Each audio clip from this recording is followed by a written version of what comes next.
Today's video is probably my most requested topic, and that is what is the best free-to-play monsters to choose for every dungeon. I'm going to break this down into multiple videos regarding Cairos, expeditions, but this video will be free-to-play Path of Adventure best monsters. I'm going to be talking about natural 3-star and 4-star monsters, and I will throw in one notable 5-star just in case you haven't. If you like this video and you like all my content, hit the sub button, hit the like button, hit that bell dingy dingy thing so you know when I post a video. Let's go, baby.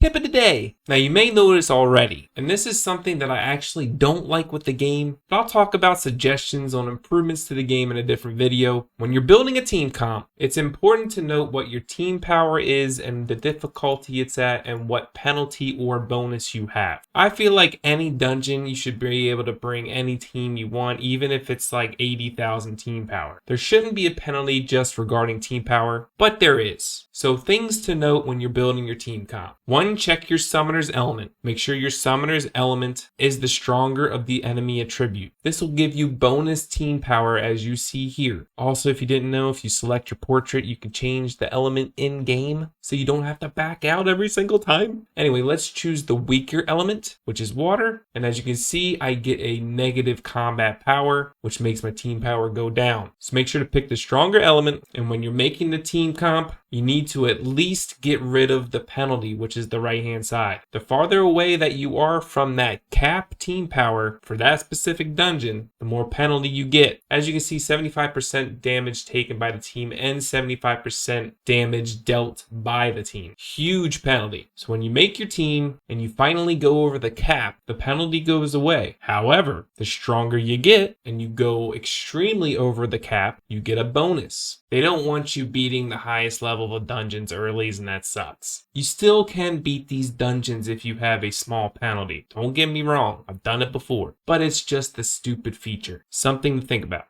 Alright, there's 5 dungeons in Path of Adventure. These are obviously for runes for your monsters. I'm going to try to get through it as quick as possible. My teams are based off of Orbia mainly, but I'm going to tell you what things you need to focus on each dungeon. So if you need to, you can swap out monsters or debuffs, buffs, whatever you need. You just need the right team comp. Reminder, these are mainly for free to play. Anybody can use it, but mainly free to play. Things to know about Queen Spider. She attacks the highest defense tank. It's really beneficial to have someone who has high defense on your team on this, or she will start running around. Secondly, there's a lot of poison afflicted to your team, and she has high defense. You can YOLO this, and that's probably the best way to go about it. But when there's YOLO, that means you gotta have the gear for that. You gotta have the runes for that. Best 3-star monsters to think about when making a team here. Obviously Shannon. Y'all know what she does. Ragayan, whatever. Super good. Has a passive that heals himself, defense buff and immunity buff to himself, and has a provoke. Great in PvP too. I also try to pick all these monsters for these dungeons so you can use them somewhere else, because resources matter. Copper's really great here as well, due to Queen's high defense. It's really gear dependent though.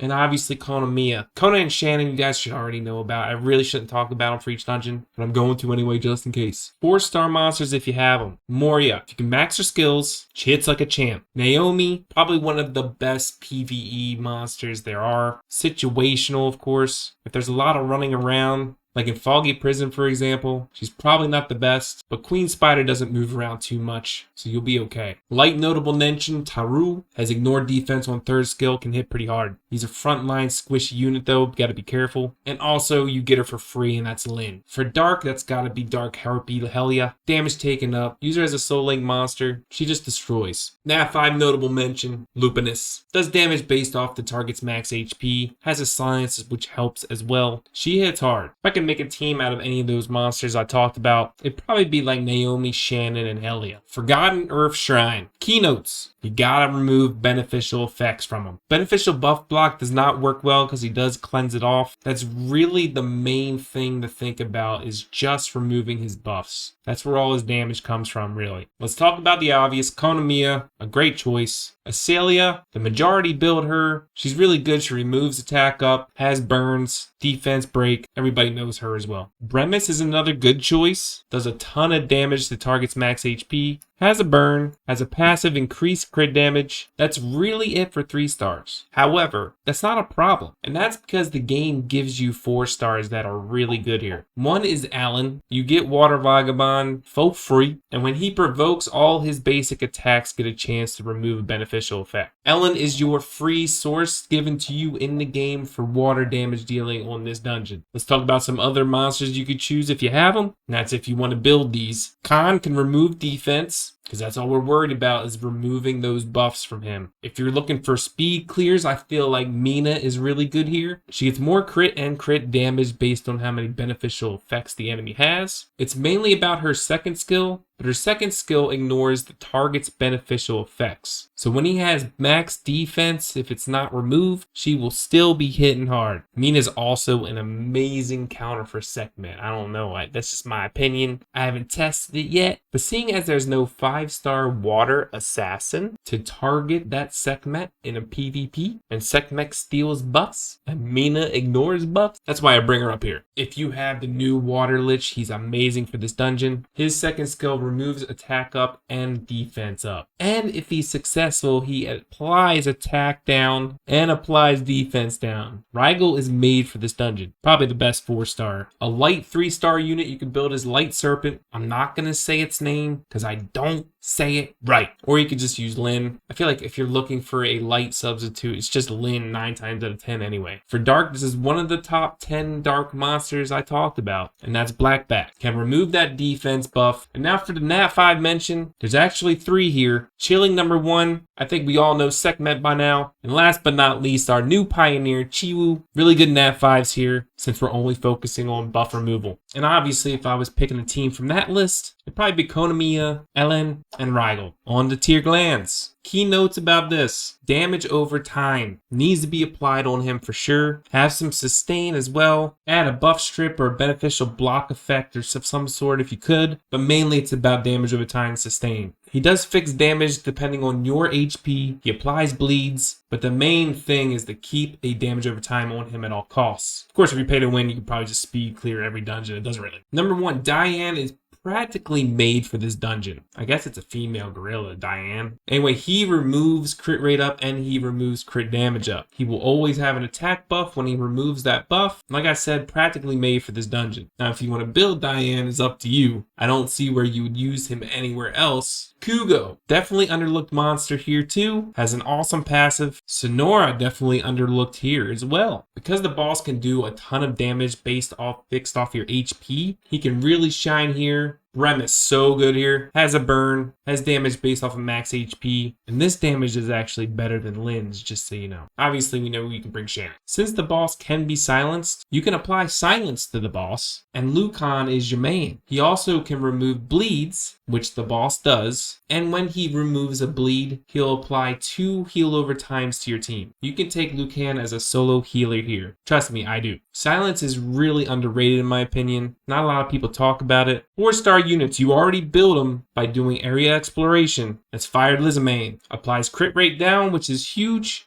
Also has poison, which is very good, and also applies block beneficial effects so that enemy cannot get the crit rate up or the crit damage up. He's definitely built for this dungeon as well, and the game gives it to us for free. If you're looking for strictly damage dealing over time, Pyro could be your choice. Has the burn on 2 different skills, and if the enemy already has a burn, it has a certain chance to apply a bomb. This is the one dungeon that Lala's good. Remove bleeds, you get immunity. If you want to build it just for this, be my guest. Rakuni's also good here, especially if you're Orbia, the skill cooldown and skill acceleration for you to apply more fire damage over time burns. Light mention, of course, Lyn, as always. You can pretty much bring her everywhere. But a 3-star unit would be Priz. Decreases damage taken from wind, obviously the enemy's wind. Has a damage over time, which is bleed. bleed if he crits. It also does damage based off of the target's max HP. Zinc is a good hero here as well, mainly for the crit rate down and attack down and beneficial block effect. Zinc is pretty much good everywhere. Also for the Nat 5 honorable mention, obviously it's Sekhmet. Completely free to play 3-star team that I would bring here. I go with Shannon, I go with Bremis, and I go with Kugo. Almost done. Laboratory of Madness. He applies electric shock to the whole team. You need a heal block, and also you need a strip or beneficial block. You don't want him going indoor for 60 seconds. This is just like the boss at the end of Act 4. Kona and Shannon, obviously, they can be used, but you need a heal block or a buff block. When Yeti has that heal block, those are really the only 3 RGB units that I would bring here, because the game gives you monsters you can use here. You keep Kona and you put Wind Mystic Witch in, if you want to. Has the heal block and damage taken up, which is huge. Or since you might have already built her for another water dungeon, Moria. She has a heal block,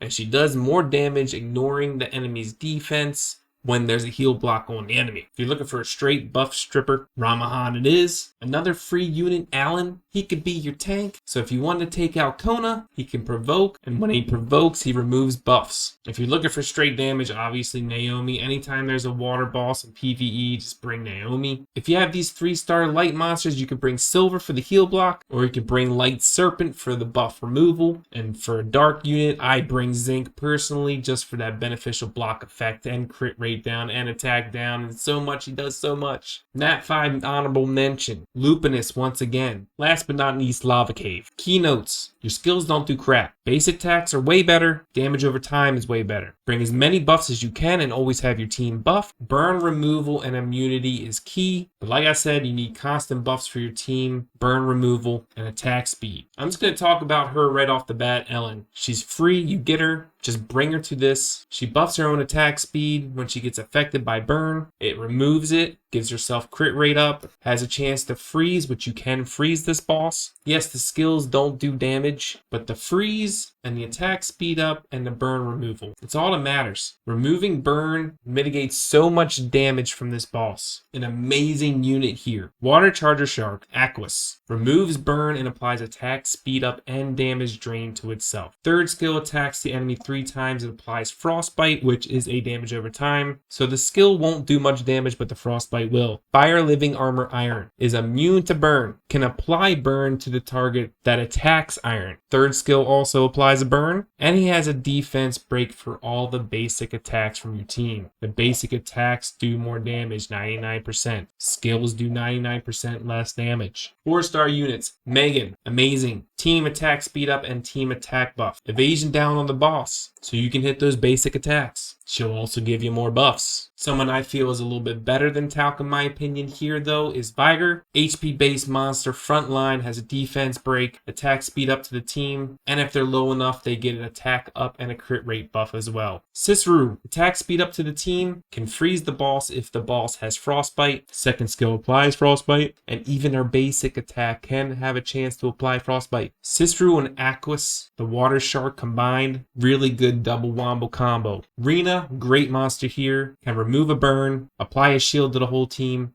and apply a defense buff to the whole team, and can heal. 3-star light unit, really the only one I would bring is a frontline tank, and that would be Grago, just because the damage that the boss will do will be mitigated by his passive, and he applies buffs to himself, and can provoke the boss. Having immunity, he won't get that burn. 3-star dark units. I don't know if you want to build these 2 just for this team, because I feel like you can cover it in water, but if you have them built, Camules, applies a reflect damage buff to himself, applies crit rate buff and attack speed up buff, and has a chance to apply a damage over time on the first skill. And there's also Rizak, who can apply a bleed on his 3rd skill and his 2nd skill. Nat 5 honorable mention, Theo. Theo can do some work. He's got the Frostbite, does increase damage on his basic skill if the enemy is frostbit. But if you need buffs on your team, obviously you get a free Bastet if you join the game in time and during the event. If you're starting late and watching this video now, I'm sorry. But if you have them, also Wusa, another great option here. I feel like my free-to-play choices would be Water Shark, Megan, and Rena. That's it for today's video. I hope this video helps you in choosing what monsters to use and what team comps to make. Let me know how far you get in these dungeons, and if you try any of these teams out that I suggest to you, let me know. I want to see progression with all of you.